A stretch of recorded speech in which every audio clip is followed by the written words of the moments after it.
decided back in, I want to say December or January I was going to propose, and I wasn't sure exactly when I was going to do it. He had talked about going to Golden Con. We'd already decided to go, and I went onto the website and I sent him a contact information thing saying what I wanted, and asked if they could possibly help me.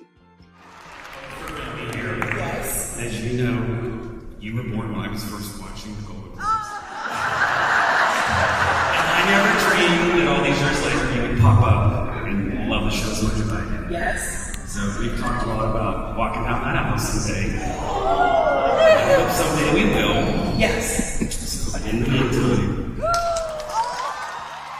And then when he put a box, I knew, and then I instantly lost it, and I just cried. And it was very cliche, but I cried. The proposal being definitely one of those wow moments.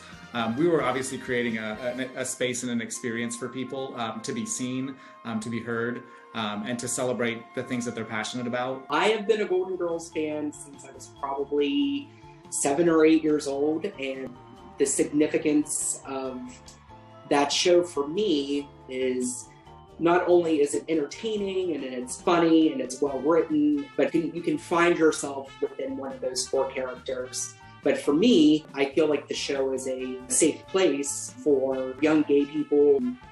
That show is just means so much to me. I think one of the reasons that people become lifelong fans of the Golden Girls is because there are separate layers that you can discover at different phases in your life.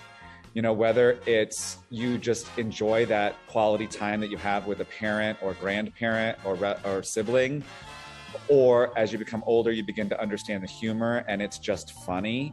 And then as you become even a little older than that, you realize you can intellectualize these are characters who are going through major life changes, that are finding their identity, that are finding their chosen family.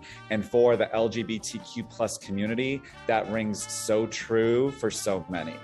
I think Golden Girls has lasted so many years because it's touched a chord with LGBTQ plus members, and myself being one of them, because it's a family that's created, not blood relatives. And I think we can relate to all of them.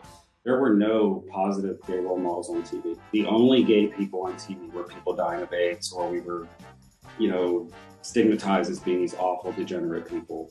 So that was a really big deal to me to see something positive on TV, in the late 80s. I think what stands out to me the most about the episodes of the Golden Girls with these LGBTQ issues is you can love who you love, no matter if it's a man or a woman, and always be true to yourself. And that's what they did. Oh, look, I can accept the fact that he's gay, but why does he have to slip a ring on this guy's finger so the whole world will know? Why did you marry George? We loved each other. We wanted to make a lifetime commitment, wanted everybody to know.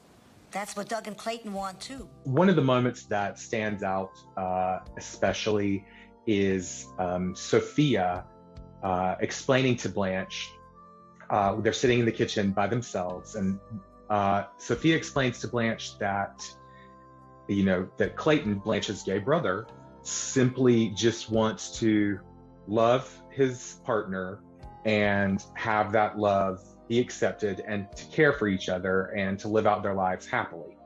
I'm quite amazed that fans are still touched 30 years later about my performance, and it's a very effective and humbling experience to have them come up and tell me what that role meant to them at the time when they were 16, 17, 18, or a young person, or an older person, or a 30-year-old man or woman, saying, because of that, and I find it hard to believe, and now I find it very humbling to believe.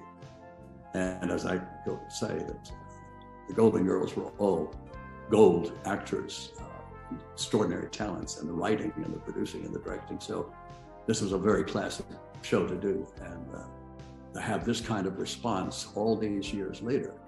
It's a chance, if you go to a con, to actually get to know them. I mean, I got to know a lot of people because they would want to tell me why Golden Girls was important to them. You never know in your lifetime what's going to, what you do that will resonate 35 years later. I'm so pleased and proud to have been a part of it. And it was a tremendous honor. I was actually working with one of my icons. For the LGBTQ folks who were at the event, it was definitely a moment to let their freak flag fly in that sort of specific way. At the end, I knew instinctively down into my DNA that the Golden Girls connected with people. I mean, it's connected with me since I was a child. I underestimated exactly how much, because we were saying goodbye to folks at the very end of Golden Con, and people had tears in their eyes. And I am not known for making people cry, so I was shocked by that. That I was proud to be in any way associated with something that came off as beautiful and inclusive as it was.